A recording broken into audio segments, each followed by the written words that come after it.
personagens específicos.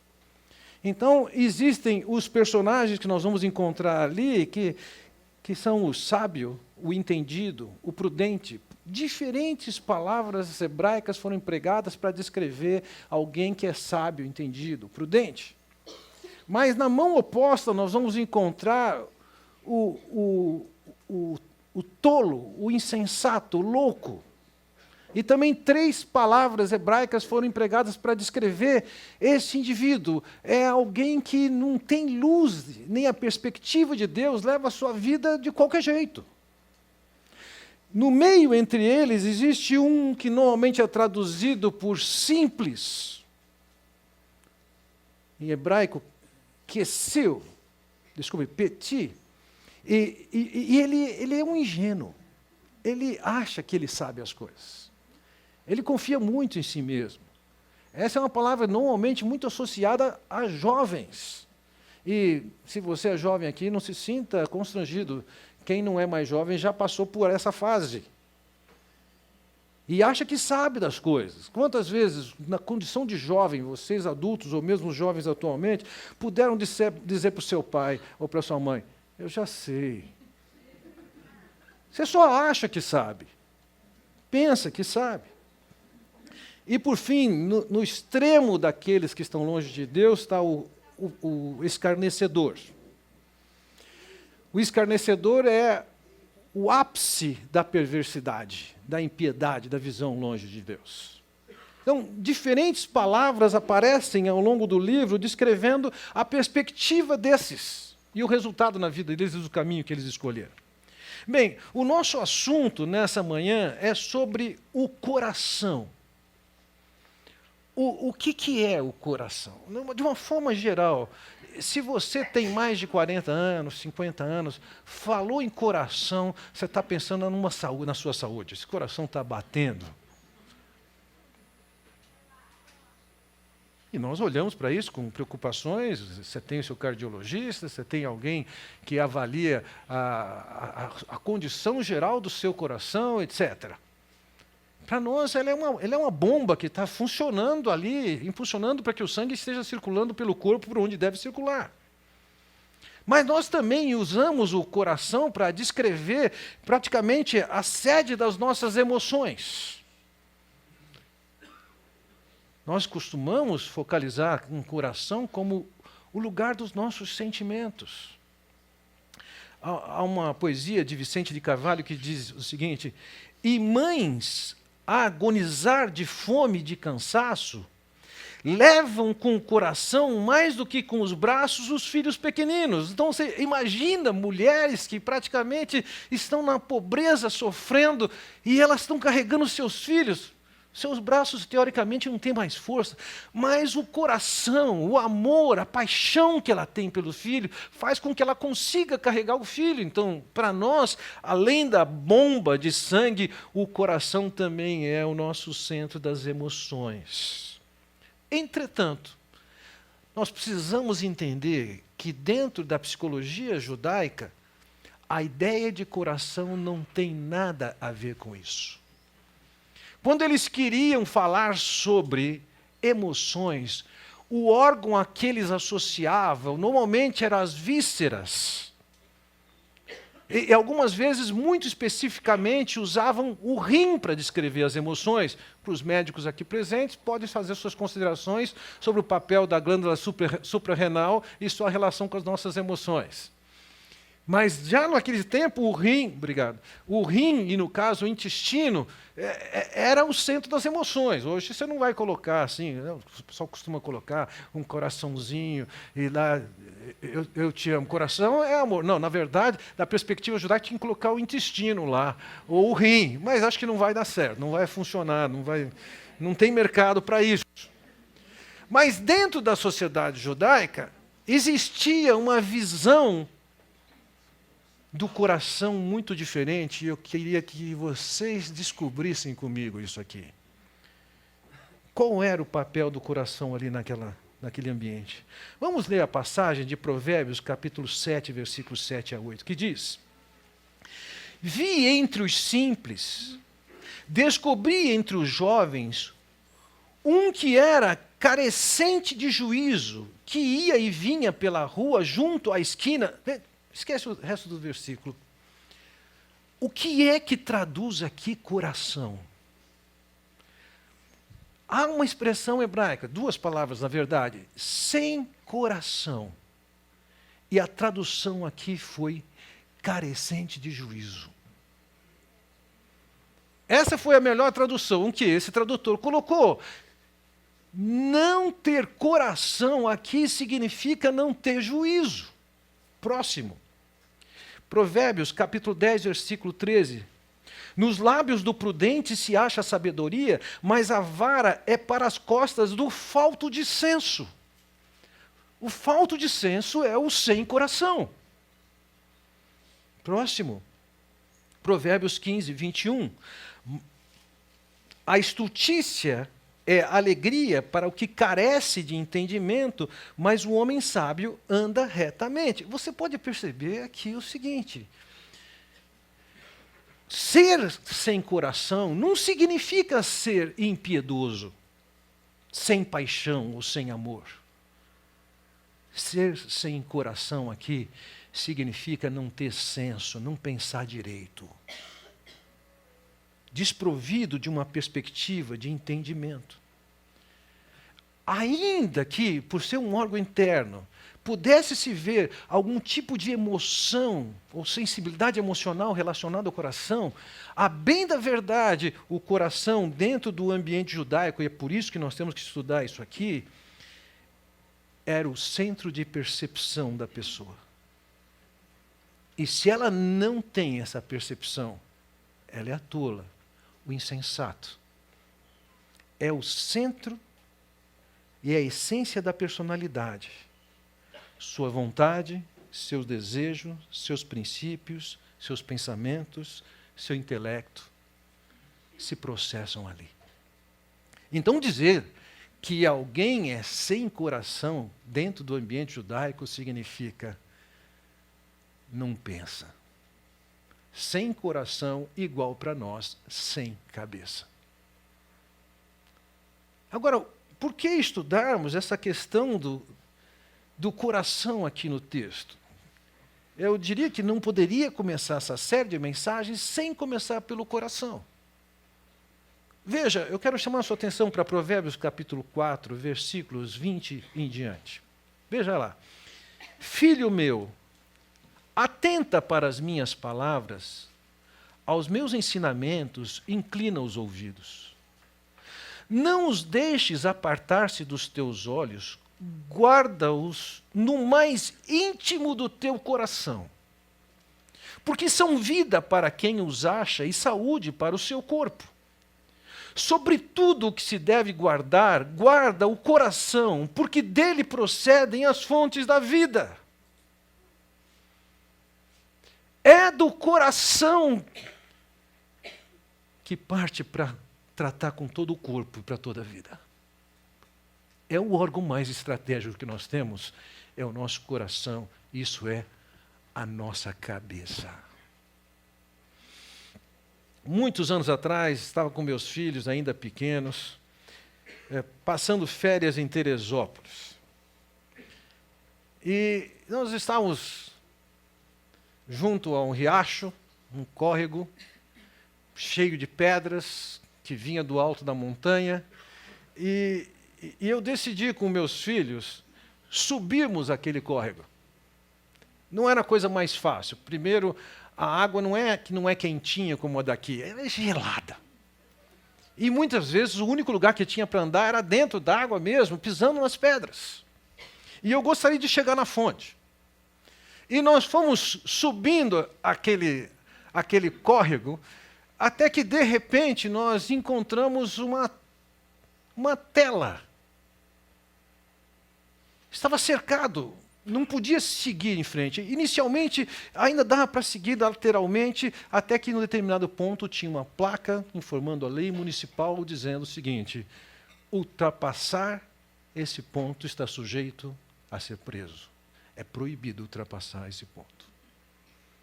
A causa, ali era o lugar de captação de água para a cidade de Teresópolis. o acesso àquele ponto podia significar contaminação e afetar a cidade, o povo da cidade. Pense nessa figura. Na cidade de Teresópolis, eles cercam, tem lei, tem ameaças para aquilo que é o centro do fornecimento e abastecimento da cidade.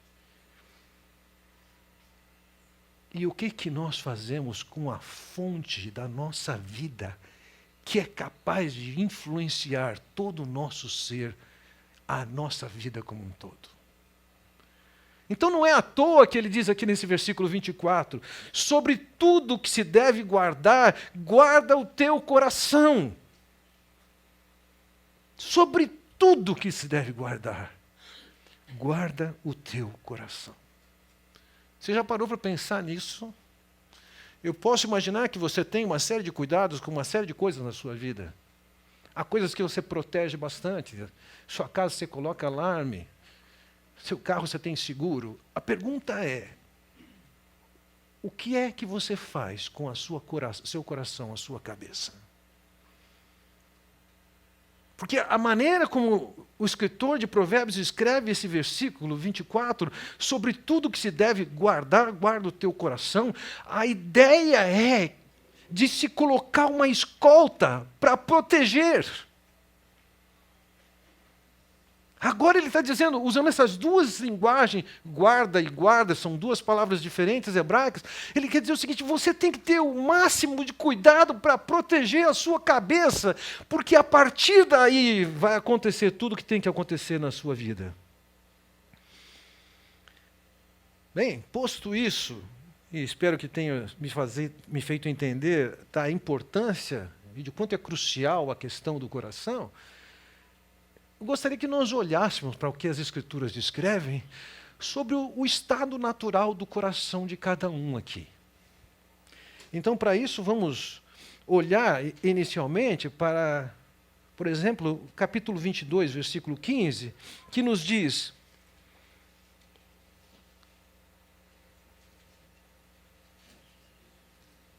perdi o texto aqui. A estultícia está ligada ao coração da criança, mas a vara da disciplina afastará dela. Vamos nos concentrar no primeiro. A estultícia, a tolice, a loucura, a insensatez. A palavra empregada aqui é a palavra para descrever o tolo. Isso está ligado ao coração da criança. É inerente ao ser humano. Você não precisa ensinar seu filho a fazer alguma coisa de errado. Entre os 4 netos que eu tenho 2 netos, um menino de 6 anos e outro de 4 anos. E dias atrás, esse neto de 6 anos perguntou para mim quanto que eu ia dar para ele poder arrancar o dente dele de leite. E a gente já tinha negociado, eu estava pronto para fazer isso. E aí eu fui lá e estava muito duro o dente ainda. Eu falei, cara, não dá para arrancar hoje. Deixa para outro dia, vai sangrar um pouquinho mais, talvez doa um pouquinho mais, vamos esperar um pouquinho mais. Ele topou. Mas no meio daquela semana, ele brincando com um irmãozinho de 4 anos, e era brincadeira efetivamente, o irmão arrancou o dente dele, não ganhou nada. Você vai dizer, é brincadeira. É lógico que era brincadeira, mas ele não foi brincando fazer um carinho no irmão, ele foi dar um soco. Você não precisa ensinar para as crianças essas coisas. Seguramente ele não viu o pai fazendo isso. Mas está ligado ao coração da criança. Você não precisa ensinar a criança a mentir. Ela desenvolve essa ideia. Eu me lembro, em certa ocasião, na casa de um amigo, a filhinha dele, de menos de 1 ano, sentada no cadeirão, todo mundo almoçando, e aquela garota começou a dormir na cadeira. E eu falei para ele, escuta, essa garota está dormindo, põe ela para dormir. Ele falou assim, não, é só para ela não comer. Você quer ver? Pegou, colocou no chão, saiu, foi brincar. Você não precisa ensinar a criança. A gente já nasce com o coração marcado pelo pecado. A gente engana, a criança agride, bate no rosto dos outros. E assim por diante, desobedece. Por isso, em Provérbios 28, 26, lemos ali: o que confia no seu próprio coração é insensato. Sendo que o coração humano, já quando nasce, já está marcado por essa tolice, essa insensatez. Alguém que confia num coração que tem a marca, a natureza da insensatez, esse alguém está marcado pela insensatez, é louco. Então nós temos de fato um problema crônico conosco. Nós todos temos um coração corrupto. Não são somente os políticos lá em Brasília. Aqui em Caldas Novas, na Palavra da Vida, todos nós temos um coração marcado pela corrupção, sem nenhuma exceção. Agora vejam, em Jeremias capítulo 17, versículo 9, diz assim: enganoso é o coração mais do que todas as coisas, e desesperadamente corrupto. Quem o conhecerá? A ideia, a forma como isso está escrito, quer dizer o seguinte: a perversidade do nosso coração, a malandragem do nosso coração, ela é tão intensa que nós mesmos não somos capazes de conhecer. O problema não está longe de nós. Algumas vezes as pessoas me perguntam assim: qual é a situação mais crítica que você enfrenta no ministério? Qual foi a maior dificuldade para você conduzir seu ministério à frente? E a minha resposta é fácil, simples. Há pouco tempo alguém me fez essa pergunta e eu disse: a minha maior dificuldade sou eu mesmo. Meu coração pecaminoso, enganoso. Aí o camarada disse: eu tinha esquecido, eu te perguntei isso alguns anos atrás, agora que você me respondeu, eu lembrei. Você respondeu a mesma coisa. É a nossa realidade. Nós mesmos não somos capazes de perceber, nós estamos comprometidos em termos de visão. Então, quando Jeremias apresenta a pergunta: quem é capaz de conhecer o coração humano? Veja lá, em Provérbios 21, 2 diz: todo o caminho do homem é reto aos seus próprios olhos, mas o Senhor sonda os corações. Porque a nossa lente está marcada pela visão do nosso coração, pelo paradigma do nosso coração, pelos modelos do nosso coração, nós podemos achar uma série de coisas que são certas.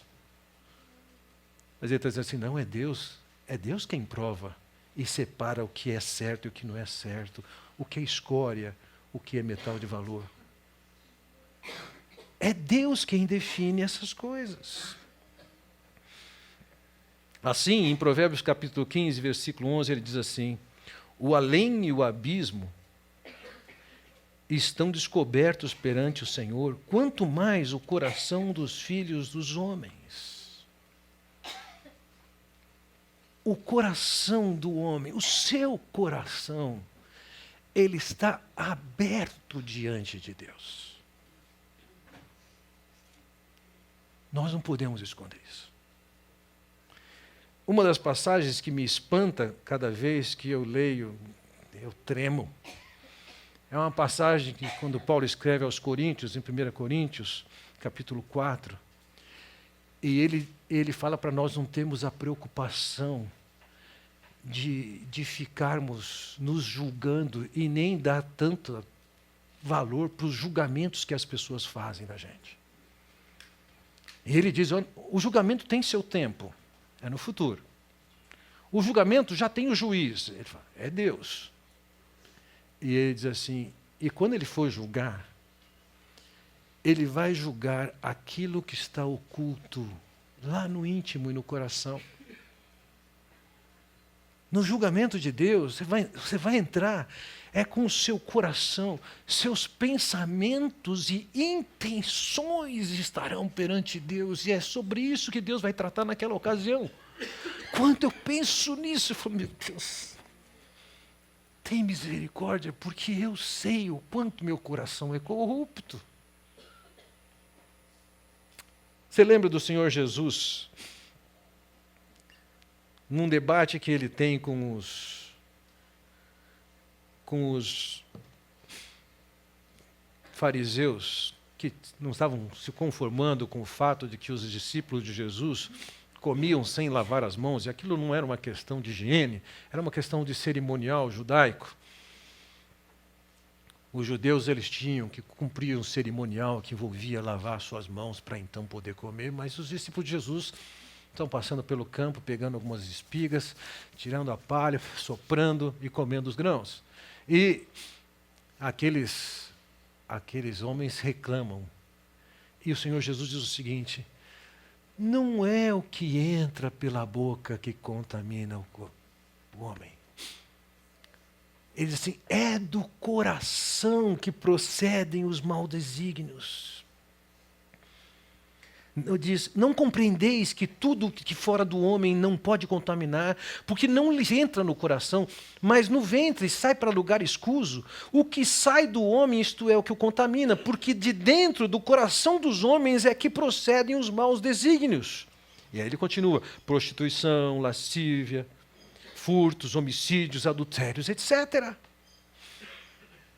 Então, entendendo que o coração naturalmente traz essa condição, a pergunta aqui agora é: quais são os riscos que esse coração traz para a nossa vida?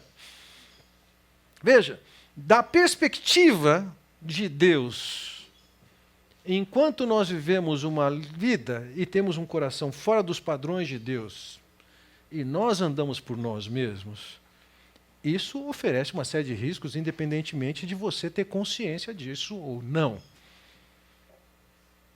Nós conhecemos certas coisas. Eu me lembro de um casal da igreja que ambos estavam em casa e, de repente, perceberam que sua nenê, talvez tivesse 1 ano de idade, estava muito quieta dentro de casa. E eles foram encontrá-la quietinha, de fato. Ela tinha rasgado a fralda e tinha passado cocô no corpo todo. Para aquela criança, gente, nada mais do que normal, é quentinho. Mas os pais sabem. E aquilo era na hora do almoço. Adivinha o que os pais fizeram? Deram a comida para ela? Não, tinham que lavá-la. A criança podia achar que estava tudo normal. E eu diria que em várias situações nós achamos que nós estamos absolutamente normais. Todo mundo faz, mas está que nem aquela criança. Não precisa de nenhum esclarecimento mais do que isso, né? Então vejam, nós precisamos ganhar uma visão além da nossa para percebermos qual é a condição que nós estamos. Se eu não me engano, foi quando Billy Graham completou 75 anos de vida, ele foi agendado uma entrevista que ele daria para uma TV americana, e o local da entrevista seria na sua casa. Então, antes do horário da entrevista, chegou a equipe que ia trabalhar na gravação, prepararam o lugar, instalaram os microfones e instalaram as lâmpadas. E ainda naquela fase de teste, isso sendo acompanhado pela esposa do Billy Graham, ela conta que estava ali na sala enquanto aqueles homens estavam montando e fazendo as instalações, e ela conta que já tinham separado as poltronas em que eles iriam. Estava ali o entrevistador e o Billy Graham, e em um dado momento eles vão fazer o teste das luzes. Então eles acendem as luzes, milhares e milhares de watts. E diz que quando acende a luz, ela olha e fala: meu Deus, que parede suja. Sabe, com padrão de luz normal, parecia uma coisa. Mas quando vê aquela luz extra, ela conseguia ver uma sujeira que ela não via antes. Então nós podemos estar acostumados com com um padrão de luminosidade ou de falta de luminosidade e enxergar as coisas como absolutamente normais, até que tem uma luz e precisa de uma luz do alto para a gente enxergar as coisas como elas são. Vejam, em Provérbios 14, 9 diz: os loucos zombam do pecado, mas entre os retos há boa vontade. Inicialmente, veja aqui, os loucos zombam do pecado. É uma característica dos insensatos brincar com o pecado. E nós estamos vivendo uma época, e acho que em toda a minha vida eu nunca vi esse nível de valorização da insensatez. Né? Passeata gay. É terrível ver a maneira como as pessoas lidam com questões simples. Mas a zombaria, a escarnecimento. Vejam, Provérbios capítulo 3, versículo 5 diz: o que confia no seu próprio coração é insensato. Desculpe-me. Antes, Provérbios 28, 26. O que confia no seu próprio coração é insensato. Uma vez que temos um coração marcado pela corrupção, é insensatez confiar no que você acha, que você pense, como você se sente. O que é fundamental, então, é o capítulo 3, versículo 5. O que confia no coração. Nós precisamos não confiar no coração, mas é confiar no Senhor. E a ideia, ou se estribar num e no outro. Vejam, eu posso me apoiar nas minhas ideias, no que eu acho, na minha opinião, ou eu posso confiar no que Deus fala. Entenda isso. A questão de confiança na vida com Deus não é a confiança de que Deus vai fazer milagre. Eu não tenho dúvida que Deus pode fazer milagre quando Ele quiser. Mas parece que a igreja está focalizada somente nessa ideia de Deus manifestar poder. Eu me lembro que fui visitar uma jovem senhora, 28 anos, com melanoma. Já havia todos os sinais de que ela não ia ser curada. E eu me lembro que eu fui conversar com ela e perguntei para ela: o que você está esperando? Ela falou assim: eu estou esperando ser curada. E ela me falou: você não acredita que Deus pode me curar? Ela disse: claro que eu acredito. Mas você já parou para pensar na possibilidade de Ele ter alguma coisa melhor do que isso para você? Ela me perguntou: como o quê? Como, por exemplo, levar a vida doente, mas dependendo da graça de Deus? Ou melhor ainda, você morrer e ir com o Senhor? É lógico que ela ficou pasma. Porque ela não conhecia ou não confiava no projeto de Deus que envolve a eternidade. A nossa vida não é essa. Nós estamos aqui de passagem. Confiar no Senhor não é simplesmente esperar que Deus faça um milagre, que Ele tem poder de fazer um milagre. Confiar no Senhor é: eu quero fazer isso, eu acho que eu devo fazer assim, eu prefiro fazer assim, etc. e tal. Mas eu não vou fazer assim, eu vou obedecer. O que é que Deus tem para mim? O que é que Ele quer de mim? Então, veja, eu quero considerar com vocês aqui alguns riscos do coração. O primeiro risco é justamente esse. É você definir que o que orienta a sua vida são as suas opiniões. Você não pode levar a vida em cima do que você acha. Isso é um erro, um engano. Obviamente que também seguir o conselho de todo mundo. Quem não disse isso para o seu pai ou para a sua mãe? Mas todo mundo faz. Todo mundo faz significa que aquilo é a opinião, o senso comum dentro dos insensatos. Não significa que é a orientação de Deus. Então, seguir o próprio caminho e tratar com o coração da maneira com que se acha que deve tratar é um equívoco. Uma segunda maneira equivocada de tratar com o coração está lá em Provérbios capítulo 16, versículo 5, que diz: Abominável é ao Senhor todo arrogante de coração. É evidente que não ficará impune. Um coração marcado por orgulho, soberba, arrogância. Deus diz, isso é abominável. Talvez não exista nenhuma palavra hebraica mais intensa para descrever o quanto isso é detestado por Deus. Deus resiste aos soberbos. Uma postura orgulhosa é uma postura que faz com que Deus odeie. E não somente Ele odeia isso, essa soberba no coração, essa arrogância no coração, não somente isso é tão detestável, como Ele diz o seguinte: não vai passar impune. Você vai responder por isso. A maneira como você trata as pessoas que trabalham para você é com orgulho ou é com humildade? Um coração marcado pela soberba, Deus está dizendo aqui, muito antes de você tratar com isso e com outras pessoas, se essa soberba está no seu coração, isso já é suficiente. Se tem uma postura lá dentro de desprezo com alguém, Deus está dizendo, você não vai passar impune.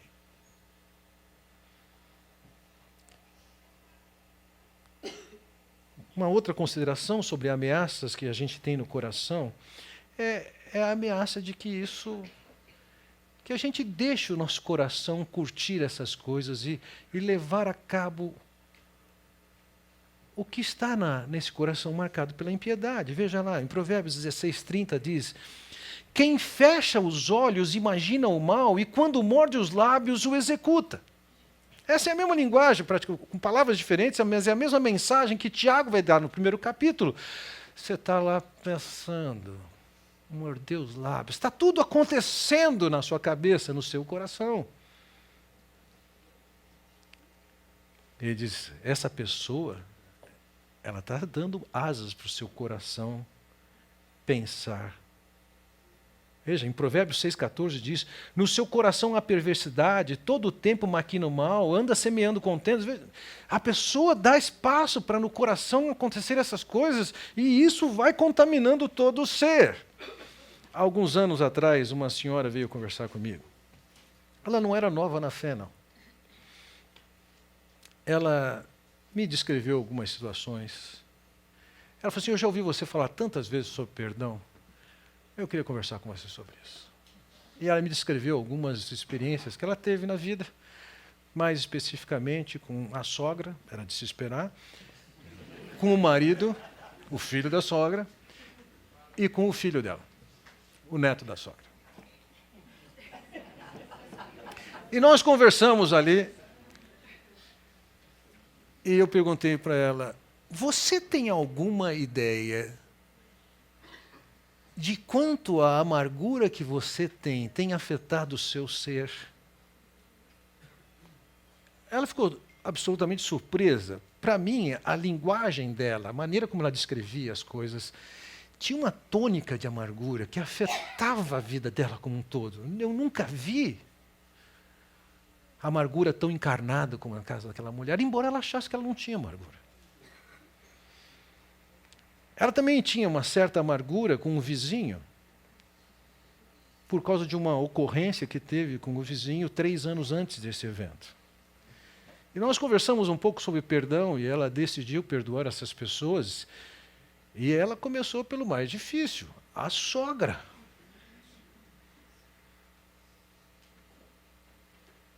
E depois ela acertou com o marido, acertou com o filho, ela só não podia acertar com o vizinho.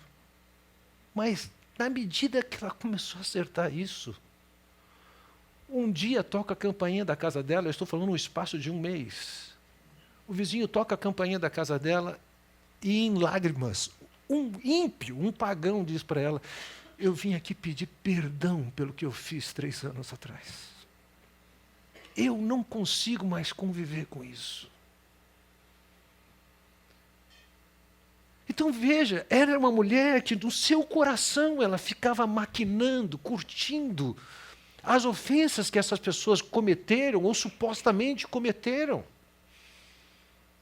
E isso afetava a vida dela até o relacionamento com o vizinho. E quando ela mudou o seu coração, Deus acertou até a questão com o vizinho sem que ela tivesse nenhuma ação objetiva para tal. Então, na medida em que a gente deixa o coração ser levado e, e cobrimos nossa cabeça, o nosso coração, pensando naquilo que não é o pensamento de Deus, isso destrói a vida como um todo. Então, voltamos ali. Agora eu queria falar sobre os cuidados que a gente tem que ter com o coração. Então, entre os cuidados que nós devemos ter com o coração, temos que voltar então lá para o versículo de Provérbios capítulo 4, em que diz: sobre tudo o que se deve guardar, guarda o teu coração, porque dele procedem as fontes da vida. O primeiro guardar é a ideia de colocar uma grande proteção. O segundo guardar tem a ideia de você colocar gente velando, vigiando, escoltando. Lembra da ideia do córrego de Teresópolis? Se você deixa contaminar, atinge todo mundo. Se você não cuidar do seu coração, só deixar ele rolar, deixa acontecer, você está em grande risco. Então, o que é necessário fazer com o coração? Bom, em primeiro lugar, eu diria o seguinte: nós precisamos ter a certeza de que o nosso coração foi limpo pelo Senhor.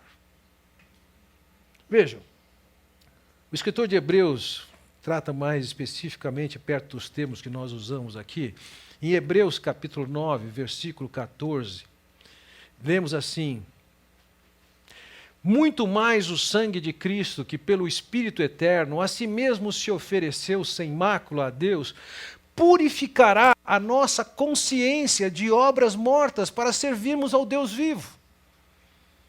E veja, ele vai associar, posteriormente, nós podemos ler no capítulo 10, versículo 22, ele associa: aproximemo-nos com sincero coração, em certeza de fé, tendo o coração purificado de má consciência e levado o corpo com água pura.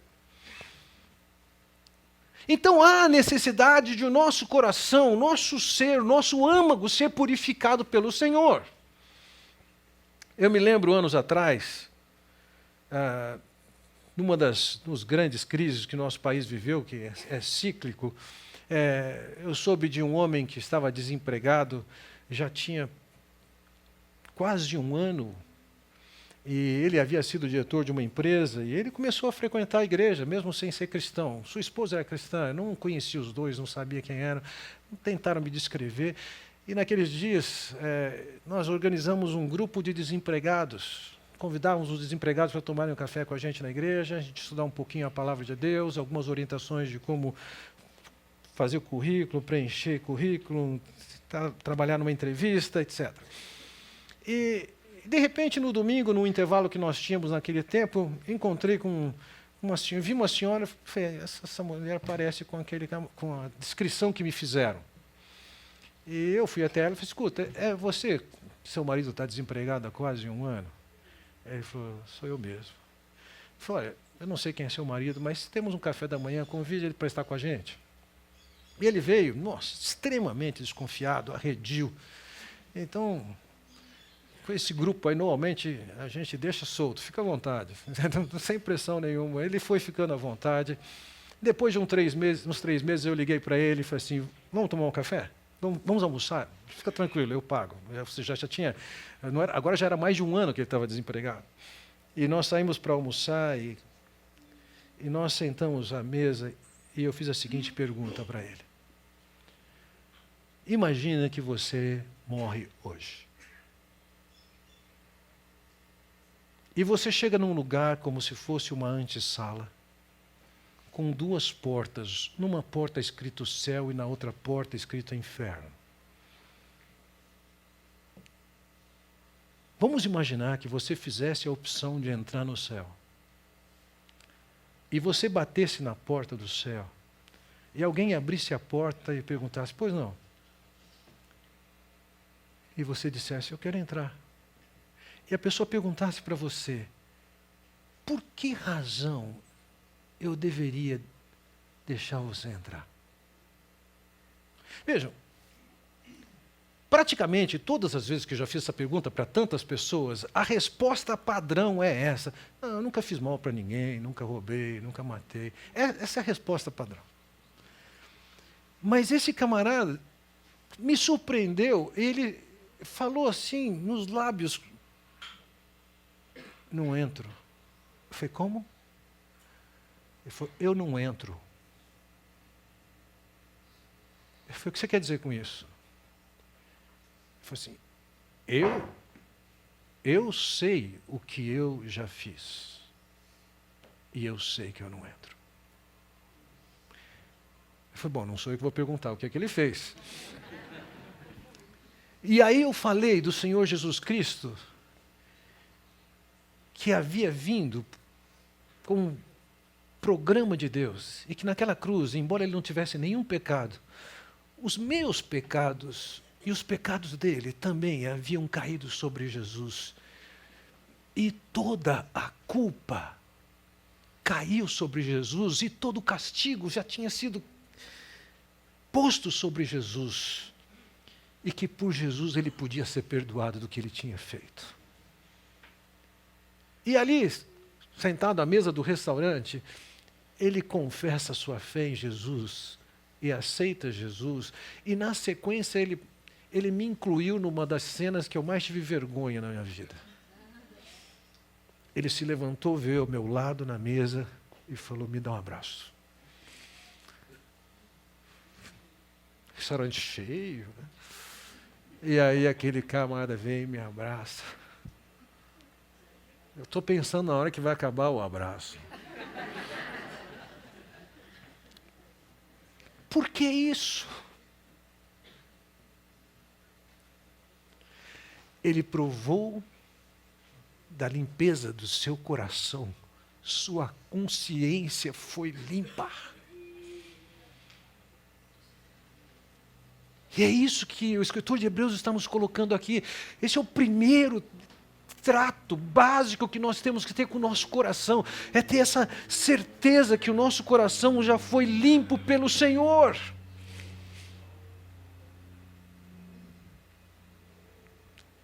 Uma curiosidade, 15 dias depois ele estava empregado. E ele me perguntou assim, você acha que eu fiquei desempregado esse tempo todo para chegar ao Senhor Jesus Cristo? Foi o que você acha? Mas vejam, além da experiência de encontrar com o Senhor Jesus Cristo, nós todos, na condição de quem já chegou ao Senhor Jesus Cristo, tem alguns cuidados a tomar. Voltamos então para Provérbios capítulo 3, versículo 5. Confia no Senhor de todo o coração e não te estribes em teu próprio entendimento. Você não pode levar a vida em cima do que você acha, do que você entende, do que você pensa. A questão é o que Deus tem a dizer. Ao invés de o seu coração dar as ordens, quem dá as ordens é o Senhor. E como é que nós fazemos isso? Bem, eu quero fazer uma dinâmicazinha, rapidazinha com vocês. Aqui, coloca a mão assim em cima da perna. Não tem nada a ver com isso. A dinâmica vai ser outra aqui.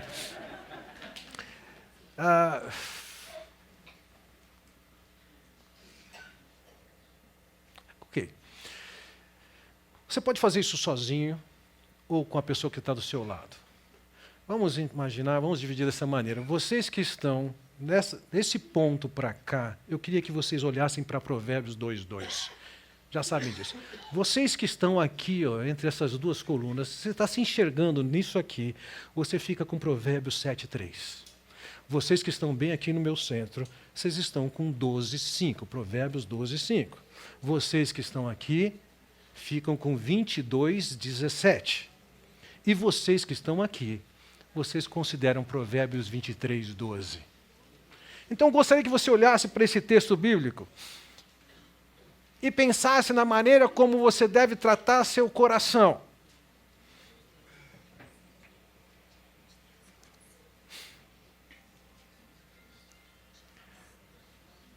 Dois minutinhos de reflexão.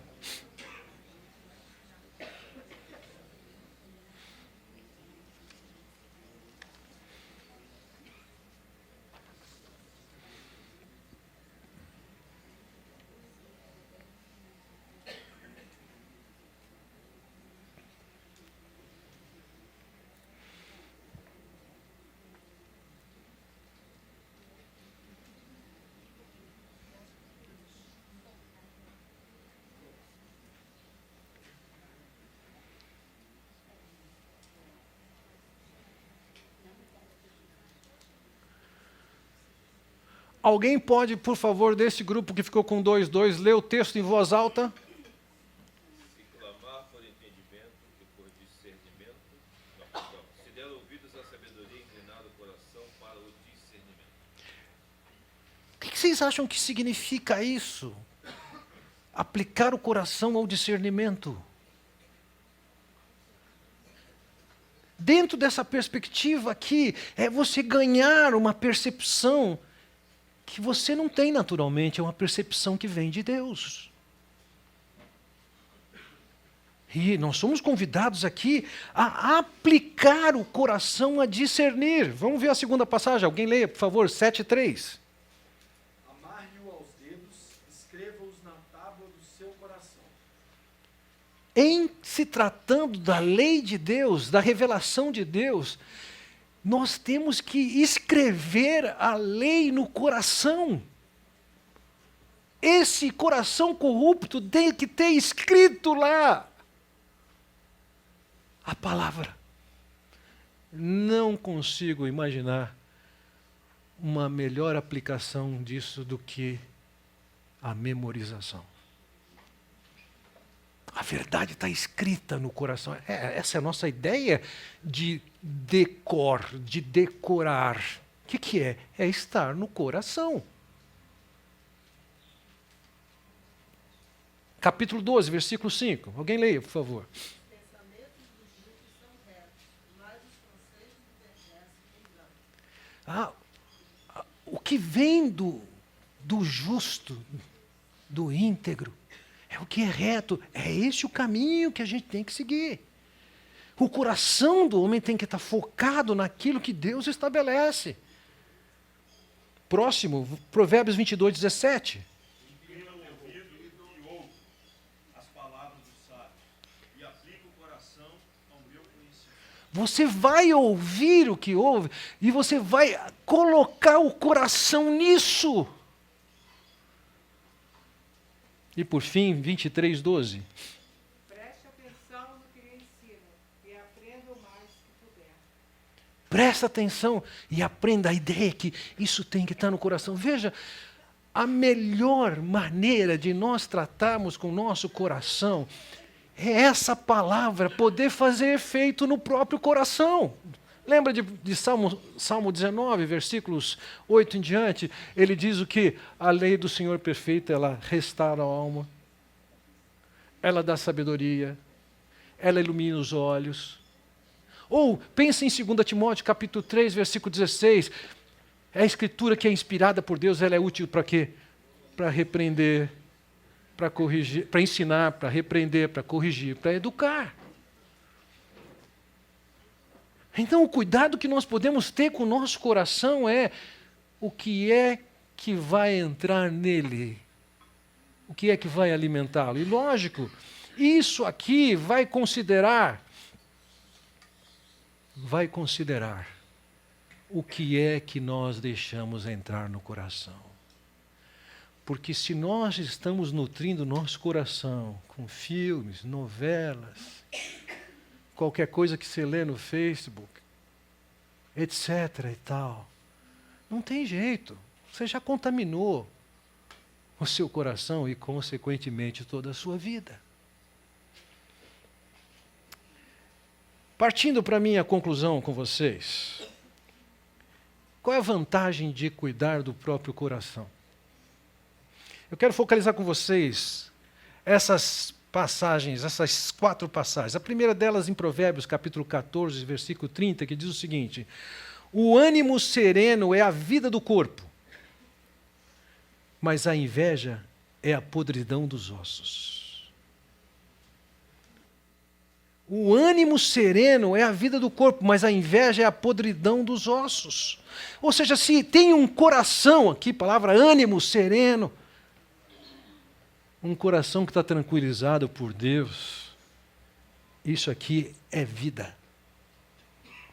Ou Provérbios capítulo 15, versículo 13, que diz: o coração alegre aformoseia o rosto.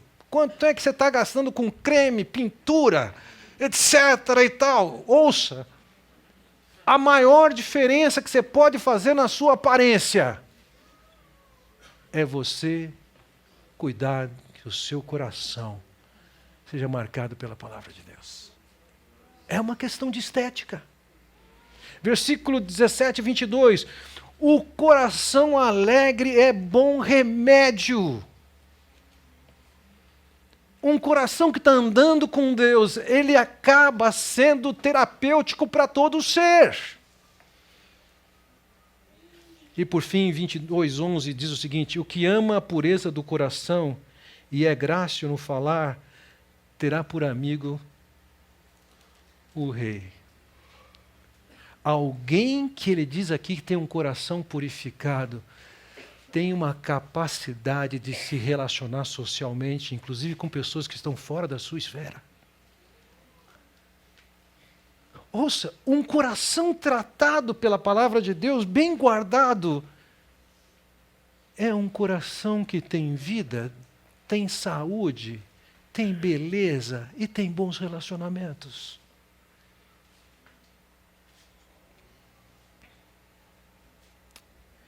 Esse é o contrário do que as Escrituras descrevem também. Em Provérbios 14, 14 diz o seguinte: o infiel de coração dos seus próprios caminhos se farta.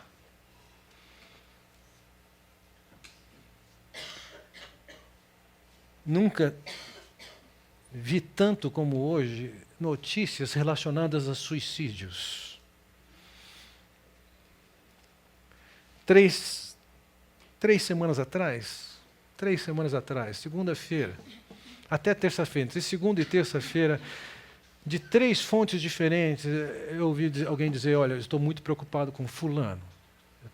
E as pessoas tinham cuidado de falar, mas elas tinham medo de suicídio. E para uma dessas pessoas eu disse: escuta, ele não falou comigo, falou com você. Proponha chegar até ele. E ofereça para ele a ideia de ele ser ajudado. Que você não pode ajudá-lo, mas que você vai trazê-lo e nós vamos sentar e conversar. E no dia seguinte, nós 3 nos sentamos. A fisionomia daquele homem dava dó de ver. Ele dizia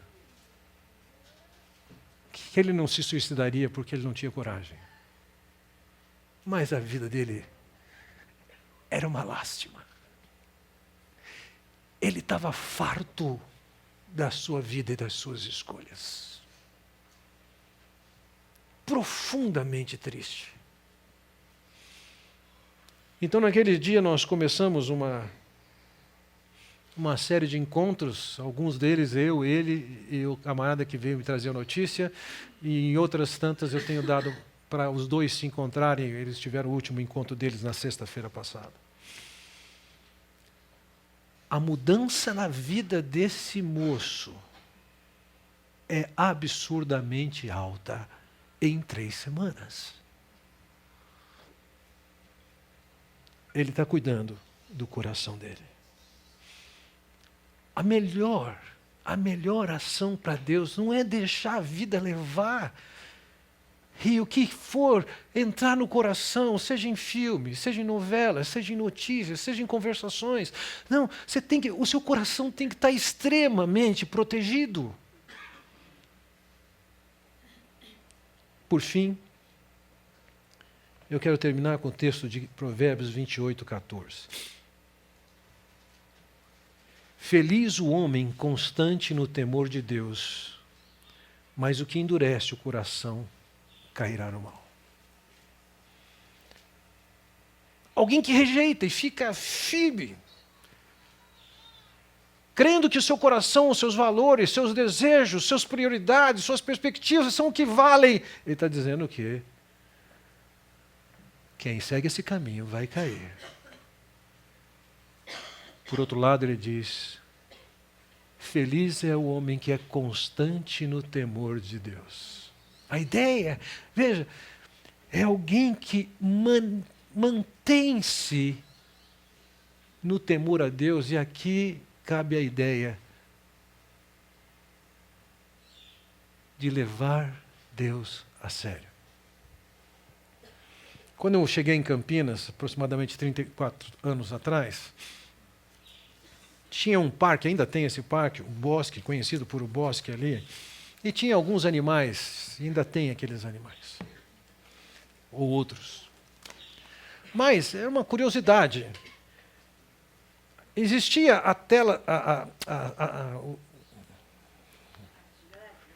a grade do leão, e entre você e a grade do leão tinha alguma coisa parecida com isso. Somente um ferro assim para as pessoas se debruçarem. Uma criança passaria. Era um absurdo. E uma amiga nossa, num dia de folga, foi ali passear no bosque e viu aquele leão, aquele calor de Campinas, quase dormindo. E ela resolveu pegar a bolsa dela e começar a provocar o leão. E o leão nem aí. E ela se aproximou mais. E repentinamente, num golpe só, ele passa a pata, pega a bolsa dela, traz para dentro e começa a mastigar a bolsa dela.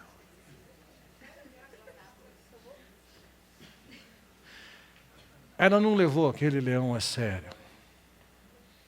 Um animal que, de parado, é capaz de saltar quase 9 metros de distância, e ela acha que ela pode brincar com o leão. Deixe-me contar uma outra história. Alguns anos atrás, eu recebi como hóspede em casa um índio que nunca tinha ido na civilização. Aliás, para chegar, levaram ele numa sapataria em Boa Vista, compraram um sapato para ele, estava chovendo em Boa Vista, e falaram para ele sair com o sapato. Ele falou assim: não, não vou molhar o sapato. O sapato, primeiro sapato que ele tinha. E ele veio a Campinas, e quando ele esteve conosco lá em casa alguns dias, um dia ele virou para o Foritiubi, e ele falou via tradutora, né? Eu queria conhecer o zoológico. Eu não sei de onde ele tirou essa ideia.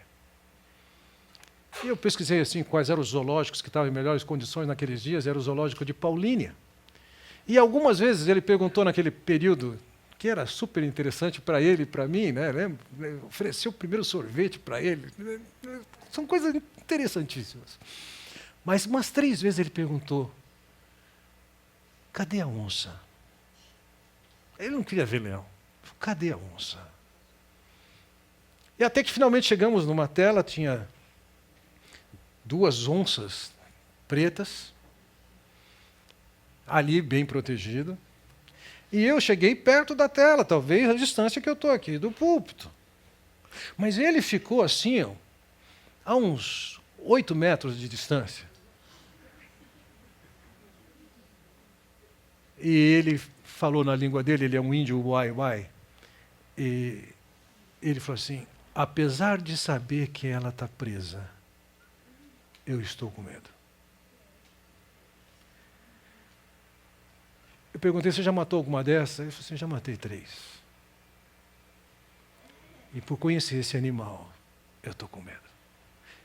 Veja, a diferença da amiga que fica balançando a bolsa na frente do leão e a atitude do Foritiwi,